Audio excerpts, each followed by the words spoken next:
There are different payment methods that you can use to purchase bitcoins or cryptocurrencies.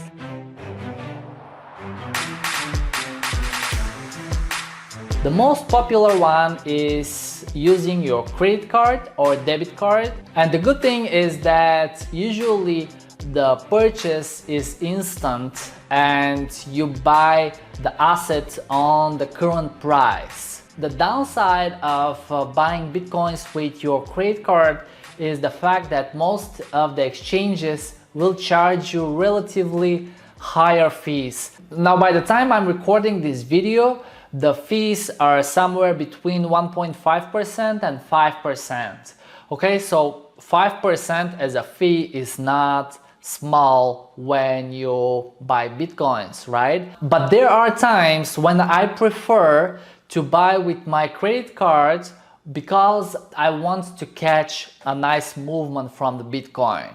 And I will tell you why. The second option is the wire transfer. With the wire transfer, usually we pay much lower fees, but it takes a few days for the money to arrive. And it could take up to a week, depends on where you live, from which exchange you purchase, and so on.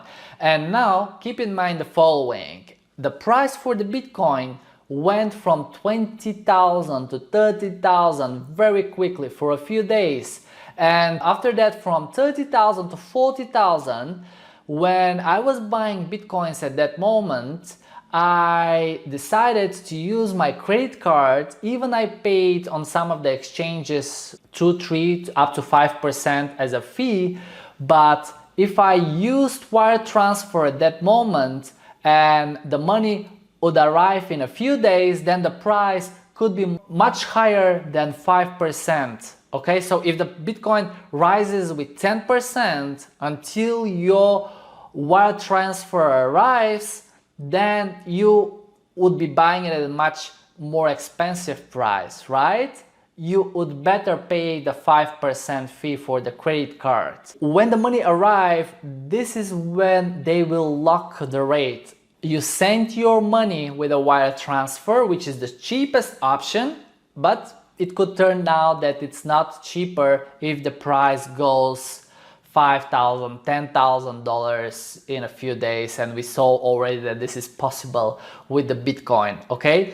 But at the same time, there are some exchanges like Coinbase where you can send a wire transfer to your Euro wallet, for example, or dollars wallet. This means that I will be sending money into my Coinbase account. I will not be purchasing any cryptos, okay? The money will arrive there, and then from there I have my Euro wallet, for example, personally, because I'm in Europe. And with these euros, I will be purchasing bitcoins or other cryptos whenever I decide. Now, to summarize it, if you are buying small amount, it's better to use a credit card or a debit card. If you are purchasing a huge amount, the wire transfer would work, but there you take the risk that you don't know where the price will be in a few days. And how I do it personally, if I see the Bitcoin very aggressive, for example, going from 20 to 30,000, from 30 to 40,000, and I want to buy it immediately, I use my debit card. But if I just want to put money into my Coinbase wallet to have capital that I will be using in the future to buy and sell, then I would prefer to use the wire transfer. And I'm not immediately buying, I'm just funding my account, which I will be using in the future. Now, the last option that comes very popular recently is PayPal. And since PayPal announced last year in 2020 that they will provide cryptocurrencies, for the moment it is only for the US customers. But as soon as it becomes available in Bulgaria, for sure I will take advantage of that, because it would be really awesome for me to be able to buy cryptocurrencies using my PayPal account. Now, the exchanges are still not very friendly with PayPal. With Coinbase, I have the option to withdraw via PayPal, but I don't have the option to purchase bitcoins with my PayPal account. And this changes all the time. I'm just giving you the pros and cons when you are using your credit card. Higher fees, wire transfer, lower fees, but it takes a few days.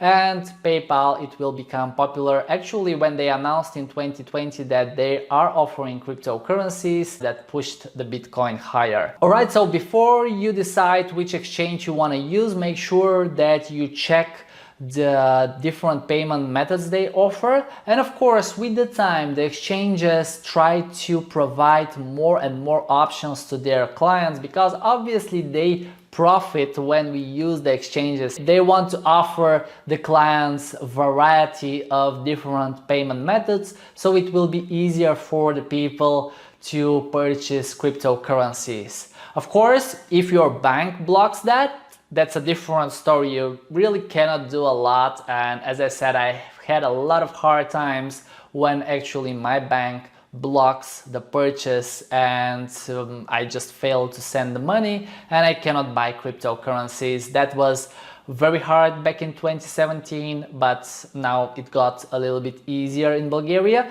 So it really depends where you are, and I guess it would be the best if you check if your bank allows you to purchase Bitcoins, what are the methods that you can use, or if you have a Visa or a credit card, that would be the easiest way. As I've said, the best thing is just to test with a small amount if it will work for you to purchase, to withdraw back the money into your account, so you will feel comfortable and you won't worry that you will not be able to withdraw your money. Alright, thank you guys for watching this video. If you have enjoyed it, thumbs up, subscribe to our channel to get more of our free videos, and I will see you in another one. Cheers!